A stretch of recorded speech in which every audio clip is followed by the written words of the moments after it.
Yang saya hormati sahabat saya Gubernur Manas, Mas Andi Wijayanto, juga Speaker Pak Sam. Thank you for and welcome to Jakarta.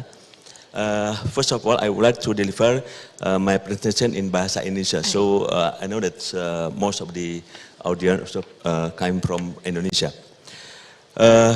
Pada topik ini saya akan berbicara tentang tadi nanti ada beberapa pembicara, ada yang fokus mengenai ekonomi, ada yang mengenai politik, ada yang mengenai dinamika antara politik dengan maritim, dan pada kesempatan ini saya akan bicara tentang bagaimana kita melihat, mereview hegemoni di kawasan Asia Pasifik. Next slide. Kalau kita melihat kawasan Asia Pasifik, kita melihat, saya akan meninjau dari sisi bagaimana Indonesia sebagai sebuah negara maritim besar. Tadi dari Gubernur Manas sudah mengquote bahwa tidak begitu sepakat dengan middle power. Jadi saya sepakat itu, kita bicara tentang bagaimana kekuatan pertahanan Indonesia. Sebab kalau kita bicara tentang pertahanan Indonesia, kita tidak hanya berbicara tentang kekuatan angkatan bersenjata, namun kita juga berbicara tentang bagaimana peran-peran diplomasi dari sebuah negara. Kalau kita lihat posisi Indonesia is the biggest RC project state, so we have as a pivot of the Indonesia area. Jadi kita sebagai pivot, maka bagaimana Indonesia memerankan sebagai pivot tersebut, memerankan sebagai sebuah negara besar. Kita lihat pada slide berikut, kita akan melihat topik yang diangkat oleh Manas pada kali ini. Saya kira ini akan menyadarkan kita bagaimana suatu saat ini telah terjadi shifting, sebuah new geopolitik in the Asia Pasifik. Kita akan melihat bahwa kalau kita sebelumnya melihat bahwa di Asia Pasifik kita mana ada macan-macan Asia, ada Korea, ada Jepang, pada waktu itu belum memasukkan Cina.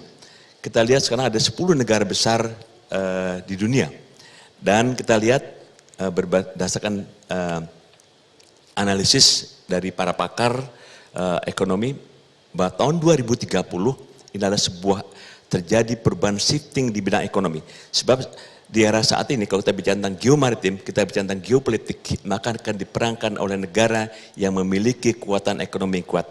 Maka pada tahun 2030 sekarang sudah secara bertahap bahwa Cina nanti akan melit dunia ini. Kemudian yang kedua India, kemudian Amerika Serikat, dan Indonesia. Tentunya ini membutuhkan untuk Indonesia tetap bertahan pada ranking keempat dunia dalam konteks ekonomi. Kalau kita sudah bicara tentang ekonomi, berarti pertahanan negara kita juga kuat, berarti GDP termasuk anggaran pertahanan negara kita juga kuat. Kemudian kita melihat juga bahwa kalau kita melihat situasi geopolitik di kawasan, kita akan melihat bagaimana kebangkitan. Inilah kebangkitan negara-negara di Asia Pasifik. Kita lihat Cina. Para pakar di tahun 2010 sudah meramalkan, malah mulai tahun 2000, bahwa tahun 2024, tahun 2025, seluruh dunia akan dikuasai oleh Cina. Indikasinya apa? Kita lihat sekarang secara bertahap, dan itu adalah akan menjadi sebuah kenyataan bangkitnya Cina. Bagaimana bahwa istilah maritime sea power, kemudian istilah terminologi tentang maritime sea itu sebenarnya sudah ada sejak abad ke-9. Ini dengan terbuktinya bahwa kekuatan-kekuatan armada Cina telah menguasai dunia. Dan sekarang telah terbukti, kita akan melihat bagaimana Cina ingin menguasai dunia, kemudian juga bagaimana pergeseran pusat-pusat ekonomi yang sebelum dari barat sekarang akan bertumbuh dan menjadi pusatnya adalah di Asia Pasifik. Kemudian kita lihat pada slide berikutnya, kita juga akan melihat bahwa perebutan, kalau kita bicara tentang hegemoni Amerika dengan Cina, ini diawali dari konsep-konsep Deng Xiaoping. Kemudian diteruskan konsep ini oleh Xi Jinping. Pada tahun 2013, Xi Jinping secara garis besar telah meluncurkan apa yang dinamakan dengan One Belt One Road. Kemudian tahun 2013 sudah mendirikan Bank EIB. Nah, bank ini nantinya yang saat ini juga terbukti hampir seluruh negara-negara dunia seluruhnya sudah menggunakan konsep pembangunan ekonomi dunia, pembangunan ekonomi maritim dunia dengan konsep Bank EIB. Kita lihat sekarang 38 negara di Afrika tidak ada satupun negara yang tidak menggunakan konsep pembangunan negaranya dengan menggunakan konsep Bank EIB. Artinya bahwa pada tahun 2024, 2025, impian-impian Cina untuk menguasai dunia akan menjadi kenyataan. Kenapa? Kita lihat tahun 2017, obor dirubah namanya menjadi Belt and Road. Beltnya apa? Dia membangun jalur kereta api dari pantai timur Cina, dari Shanghai, masuk ke jantung-jantung Eropa, masuk ke Jerman, masuk ke Turki. Dengan mengangkut kontainer-kontainer, box-box hasil-hasil industrinya ke Eropa hanya butuh waktu 12 hari. Dibandingkan dengan saat ini, melalui Laut Cina Selatan, melalui Laut Merah, kemudian Suez Canal butuh 45 hari, memang dalam musim panas pada bulan Juni sampai dengan akhir Oktober bisa melalui jalur utara. Sekarang apa dampak implikasinya? Berarti kita melihat kereta api sudah selesai, kemudian jalur di selatan, semua jalur pertahanan maritim sudah dikuasai. Maka pada tahun 2024 seluruh ekonomi dunia sudah pasti akan dikuasai oleh Cina. Negara-negara Afrika, Eropa, termasuk Australia. Kita ketahui saat ini Australia sebenarnya di sana ada 1.500 pasukan marin Amerika. Namun kita ketahui Darwin saat ini sebagai pangkalan Amerika di sana juga sudah dikontrak dengan program Bank EIB dengan konsep BRI dikontrak 99 tahun 506 miliar US dollar. Termasuk Cina, konsep obor sudah masuk, konsep BRI sudah masuk ke hampir semua negara-negara di Pasifik. Jadi ramalan-ramalan, prediksi-prediksi, analisa-analisa para pakar tahun 2030 Cina sebagai penguasa dunia sudah mulai tampak kelihatan. Bagaimana dengan hegemoni? Kita lihat hegemoni di Laut Cina Selatan. Tentunya persaingan ini adalah sekarang semakin membuat suasana di Laut Cina Selatan semakin memanas. Karena dengan kehadiran Amerika, kemudian kita ketahui juga Amerika semasa Trump nggak terima dengan konsep obor, BRI, maka pada tahun 2018 Juni, maka telah diluncurkan apa dinamakan dengan perubahan dari PECOM menjadi US Indo-PECOM. Inilah merupakan jawaban 2017 Cina merubah konsepnya BRI, maka tandingannya adalah dengan membentuk US Indo-PECOM. Penyatuan armada kelima dengan armada ketujuh untuk memetakan hegemoni Amerika di Laut Cina Selatan.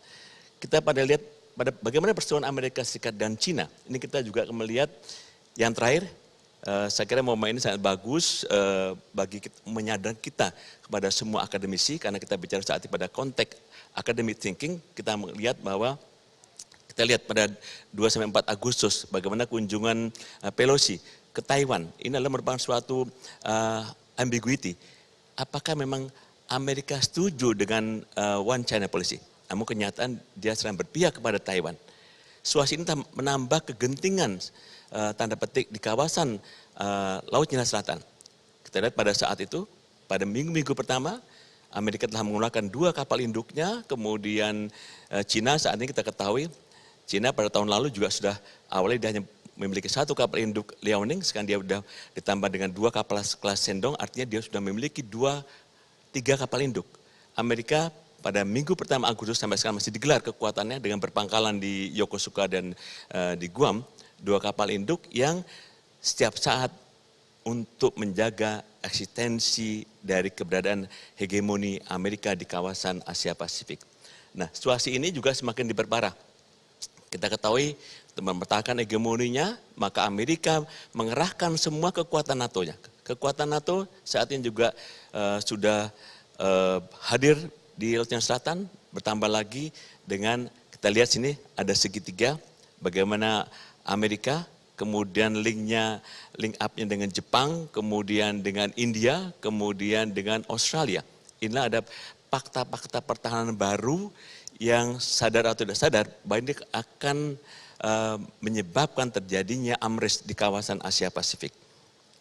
Kenapa India? India sebelum tahun 2015 dia masih malu-malu kucing dengan apakah dia mau berpihak kepada Cina atau dia berpihak kepada Amerika. Kita lihat 2015 hubungan politik Amerika dengan India semakin ketat, semakin dekat, karena 2015-2016 hubungan politik antara Cina dengan India sudah semakin merenggang. Momen ini yang selalu dipelihara oleh Amerika, bagaimana ingin menguasai dunia dengan fighting force. Sebaliknya, Cina ingin menguasai dunia dengan ekonominya. Situasi tersebut tentunya kita akan bisa melihat bagaimana peran Indonesia. Bapak Ibu sekalian, para hadirin yang berbahagia, kalau kita melihat peran Indonesia, inilah peran Pak Jokowi. Pak Jokowi di era pertama pemerintahan, beliau menyampaikan untuk membawa Indonesia menjadi negara maritim besar ada 5 pilar, yaitu mulai dari pemahaman tentang budaya maritim, kemudian pemahaman tentang memanfaatkan sumber daya maritim, kemudian interconnectivity, diplomasi maritim, dan yang keempat 5 adalah pertahanan maritim. Ini bagaimana pertahanan maritim ini akan ditunjukkan kepada dunia, kepada ASEAN. Walaupun kita melihat sekarang ASEAN, para pakar mengatakan bahwa ASEAN apakah masih eksis di tahun-tahun ke depan. Kenapa? Karena ASEAN kita tahu pada KTT ASEAN ke-36, Myanmar sudah nggak diundang. Karena junta militer berjanji setahun setelah mengendalikan akan mengembalikan demokratisasi kepada rakyatnya, tidak. Yang kita lihat juga bagaimana Kamboja dengan Laos, juga ini sudah diambang akan dikuasai oleh Cina. So bagaimana dengan 3 tahun ke depan? Apakah ASEAN masih akan kokoh dengan 10 negara atau tinggal 7? Inilah merupakan bagaimana kita melihat leadership, strong leadership dari Pak Jokowi untuk membawa ASEAN tetap utuh. Untuk itu maka beliau sebagai presidensi dari G20, adalah merupakan pertama kalinya Indonesia mendapat kesempatan sebagai presiden G20, beliau tidak tanggung-tanggung. Di tengah bergejolaknya perang Ukraina, beliau datang ke Kiev, beliau datang ke Moskow, ini merupakan suatu komitmen beliau. Sebab kalau G20 yang diharapkan akan digelar pada tanggal 15-16 November, apabila ini dihadiri oleh semua negara-negara dunia, sebagian negara-negara yang saat ini menjadi ujung tombak dari perseteruan AMRES, tentunya paling tidak akan menjadi pereda, akan menjadi Indonesia akan berperang sebagai safety valve di dalam menjaga kestabilan, ketenangan, ketentraman dunia yang ujung-ujungnya adalah ditujukan kepada menjamin keberlanjutan ekonomi yang saat ini sudah semakin